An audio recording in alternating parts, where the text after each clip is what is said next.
어쩌면 평소에 나는 조금 전 카페에서 걸어온 길을 지나 집으로 돌아갔을지도 몰라. 그렇다면 그 길에 무슨 단서가 있는 건?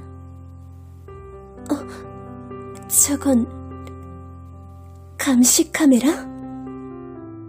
그는 빠른 걸음으로 다시 파출소로 향했다. 저분 맞죠? 네, 저 맞는 것 같은데요. 그는 감시 카메라 여기저기 출연했다. 기억을 상실할 줄 알고 일부러 흔적을 남기기라도 한 것 같았다. 불과 몇 시간 뒤에 벌어질 일을 상상조차 하지 못했을 걸음걸이에서는 적당한 긴장감과 여유가 느껴졌다.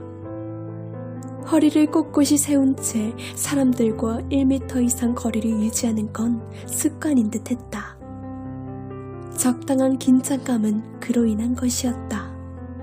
적당한 보폭과 느린 속도. 내가 저렇게 걷는구나. 저런 걸음은 자신에 대한 만족감과 여유에서 오는 건데. 괜찮아. 마음에 들어. 사라졌어요? 여기 이 감시 카메라 좀 보세요. 아파트 앞 2차선 도로 횡단보도에서 사라졌다고요. 1시 10분에 사라졌어요. 이분이 건너온 횡단보도 뒤로는 대형 아파트 단지가 있고 좌회전해서 조금 올라가면 주택가예요. 주택가 앞에 있는 감시 카메라엔 이 사람 안 나와. 그러니까 지금 추정할 수 있는 건 아파트로 들어갔다는 건데. 아파트 감시 카메라는 아무나 보여주진 않을 테니까 제가 같이 가줄게요. 갑시다. 김순경이 입회한 덕분에 다행히 곧장 감시 카메라를 확인할 수 있었다. 횡단보도를 건넌 그는 1시 7분 아파트 진입 차량 감시 카메라에 나타났다. 여기 있네요. 근데 어디로 갔지? 다른 쪽 감시 카메라도 한번 보죠.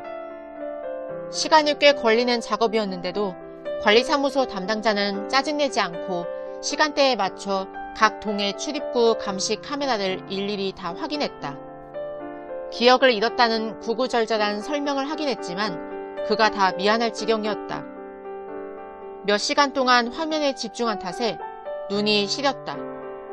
인공 눈물이 필요했다. 그러나 주머니에 휴대폰과 지갑 외에는 아무것도 들어있지 않았다. 그는 눈밑을 있는 힘껏 눌렀다. 찍 쥐어짜기라도 한 듯 눈물이 솟았다. 눈물로 앞이 번져 보이는 와중에도 그의 모습이 명확히 보였다. 화면 속에 그는 뒷걸음쳐 엘리베이터 안으로 들어갔다. 엘리베이터는 7층에서 멈췄다. 거기까지 확인한 그는 벌떡 자리에서 일어났다. 기다려요. 발품 팔 게 뭐 있어요? 인터폰으로 알아보면 되지. 701호는 안 받고 702호는... 네, 무슨 일이시죠? 여기 관리실입니다. 같이 사는 동거인이 있는지 물어도 되겠습니까? 기억을 잃으신 분이 있는데 혹 그댁에 사는 분이 아닌가 싶어서요. 누나랑 둘이 삽니다. 여기 아니에요. 701호네. 선생님 댁 701호네요. 아, 고맙습니다. 잠깐만요. 701호가 자가인지 전세인지 좀 알 수 있을까요? 그래야 이분 신원을 확인할 수 있어요. 아, 예. 자가 소유네요. 근데 소유자가 이분은 아닌데요. 연세가 있으세요. 여자고요. 53년생 송경자 씨가 소유주네요. 53년생 송경자. 핸드폰 개통자는 62세 송기가. 김순경이 의미심장한 눈빛으로 그를 바라보았다. 말없이도 시선의 의미를 이해할 수 있었다. 핸드폰 개통자와 비슷한 연배의 송도 비슷하니 뭔가 연관성이 있을 거라 생각한 모양이었다. 그 또한 같은 생각이었다. 그러나 그는 더 이상 아무것도 궁금하지 않았다. 자기 집이라는 701호에서 쉬고 싶을 따름이었다. 자신이 누구든 상관없었다. 저기, 일단 오늘은 쉬면 안 될까요? 너무 긴 하루여서 나머지는 내일 찾아뵐게요. 다시 한번 고맙습니다. 701호, 잠깐 기다려요. 비밀번호는 기억납니까? 기다려요. 우리 아파트는 관리실에서 비상번호를 갖고 있거든. 얼마 전에 빈집에서 화재가 나서 말이야. 같이 갑시다. 자기 집을 가는 길인데 그는 남의 뒤를 따를 수밖에 없었다. 길은 익숙했지만 211동 가는 길은 기억나지 않았다. 그는 관리인의 친절이 진심으로 고마웠다. 동시에 내일부터가 염려스러웠다. 그는 그의 삶에 개입했고 최선의 친절을 베풀었다. 그래서 아는 사이가 되었다. 적당히 아는 사이에서 지켜야 할 예의들이 당장 내일부터 그의 자유를 구석할 터였다. 아마 예전에 자신이 진정성이라는 말에 알레르기가 있을 거라 추측했다. 어떤 종류든 진정성은 사람을 구속한다. 가구나 커피는 사람을 구속하지 않는다. 고로 가구나 커피가 더 좋다.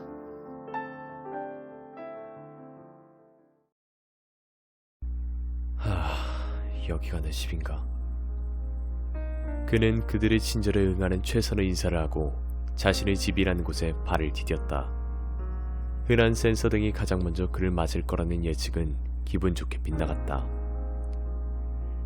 이 LED 등은 전자제품으로 유명한 디자이너가 자연에서 영감을 받아 제작한 등이야. 그 디자이너는 캡틴 오가닉이라는 별명으로 널리 알려진 인물이고 마치 빛이 잎사귀 모양을 타고 흘러나와 자연스러운 음영을 만드는 진짜 자연의 빛과 음영이야. 디자인은 그의 취향에 다소 과했지만 빛의 흐름과 음영은 캡틴 오가닉이라는 별명에 걸맞게 자연의 빛 그 자체인 듯 자연스러웠다. 거실 등을 켜지 않아도 거실의 전경이 부드러운 어둠 속에 제 모습을 드러냈다. 침실과 맞닿은 거실 벽면에 놓인 것은 패브릭 소파 중 명품으로 유명한 2인용 그레이 이토고 소파였다. 지금의 그가 알지 못하는 오늘 낮까지의 그의 취향은 역시 그와 똑같았다. 빈 곳이 있어 비로소 사물들이 제 존재감을 드러낸다는 생각을 하며 그는 쓰러지듯 소파에 몸을 던졌다. 소파가 조심스럽게 그의 몸을 받아들였다. 더 바랄 게 없이 편안했다. 이 순간 그가 가장 잊고 싶은 것은 자신의 기억을 잃었다는 사실이었다. 그 외에는 아무런 문제가 없었다. 사실은 그게 왜 문제인지가 더 큰 문제인 것 같기도 했다. 소파에 누운 채 그는 맞은편의 주방을 바라보았다. 취향이란 그런 것이다. 취향은 돈이 결정하지 않는다. 사람의 품격이 취향을 결정한다. 아니, 전제와 결론이 바뀌는 편이 더 진실에 가깝다. 취향이 사람의 품격을 결정한다. 취향이 곧 사람의 본질인 것이다. 기억은 사라져도 취향은 사라지지 않는다. 그는 그렇게 믿었다. 그게 그였다. 이토고 소파가 잠을 불렀다. 그는 자신이 누구인지도 모르는 채 편안한 잠속으로 빠져들었다.